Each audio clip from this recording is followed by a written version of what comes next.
안녕하세요. 펀드매직입니다. 미래 운송수단의 혁명을 이끌 전세계 기업에 투자한다라는 카피가 참 마음에 듭니다. 글로벌 퓨처 모빌리티 ETF에 대해서 말씀을 드려보겠습니다. 키움 자산운용이죠. 코세프라는 브랜드의 릭소 글로벌 퓨처 모빌리티 MSCI ETF가 정식 명칭이고요. 릭소는 지난번 글로벌 디지털 경제 ETF로도 한번 말씀드린 적이 있는데 프랑스 소시에테 제네랄 은행 계열사고요. 유럽 3위, 글로벌 8위 자산 규모의 큰 운용사라는 거죠. 릭소사의 해외 ETF인 MSCI 퓨처 모빌리티 ESG라는 그 ETF에 투자하는 재간접 ETF가 되겠습니다. 그래서 보수가 추가로 0.45가 더 발생한다라는 점이 특징이고요. 보유 종목 수는 55종목이 되겠습니다. 미래 운송수단 혁명을 주도할 6개 테마를 자율주행차와 전기차, 그다음에 운송수단과 전기에너지 저장기술, 우리나라는 ESS로만 얘기를 하고 있고 배터리 원료 광물 등에서 찾고 있습니다.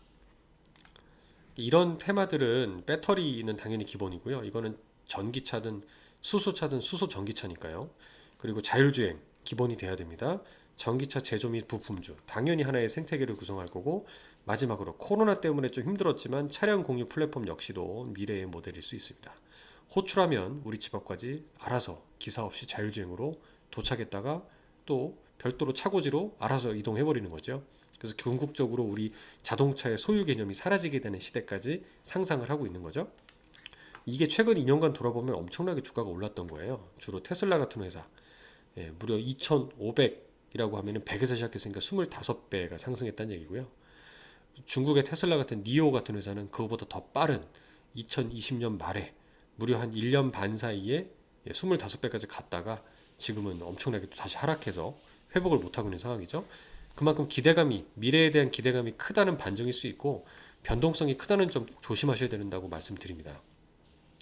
ETF가 설정된 2021년도 7월 20일 이후의 성과는 나쁘지 않아요. 시장에서 많은 인기를 보이다 보니까 제 유튜브 영상에서도 큰 조회수를 차지했던 차이나 전기차 솔 액티브 ETF 하고 비교해 보더라도 손색 없는 좋은 성과를 보여주고 있는 걸 확인해 보실 수가 있죠. 그리고 올해 업계에서 많이 팔린 이 펀드인 한국투자신탁운용의 글로벌 전기차 앤 배터리 펀드하고 비교해 보더라도 거의 한 10%포인트 이상 좋은 성과를 기록하고 있는 걸 볼 수 있습니다. 보수가 그에 비하면 액티브보다 훨씬 저렴하겠죠. 그리고 마지막으로 보유 종목을 살펴보면요, 딱 이거 하나 느껴졌어요. 대부분 보면 그래요, 전세계 자율주행 그리고 전기차 배터리 종목이라고 볼 수 있습니다. 글로벌 전기차 배터리인 거죠. 근데 우리나라 비중이 작아요. 국내 주식 보완이 좀 필요하다고 생각이 드는 게, ESS 같은 전기 저장 기술이라고 하면 우리나라 기업들이 또 빼놓을 수가 없는 기술력을 가지고 있거든요. 미국이 그리고 중국, 일본 순서대로의 국가 비중을 보면 한국은 2%밖에 채 들어가지 않는 진짜 글로벌 주식형 펀드입니다. ETF죠. 그리고 테마로 보면 전기차, 배터리, 자율주행 테마 비중이 높아요. 근데 여기서 말하는 전기차와 배터리 부분에 있어서 우리나라 업체를 뺄 수가 없겠죠. 특히 배터리 부분이 그렇습니다. 그렇기 때문에 저는 국내 주식 보완, 대표적으로 앞서 방송에 말씀드렸던 국내 2차 전지 산업이나 테마 ETF를 좀 보완하면 아주 금상첨화지 않을까라는 생각이 좀 들었던 것 같습니다. 아마 이 펀드 성과도 상당히 좋아서 차이나 전기차 솔렉티브와 더불어서 한번 계속 지켜보는 상품이 되었으면 합니다. 감사합니다.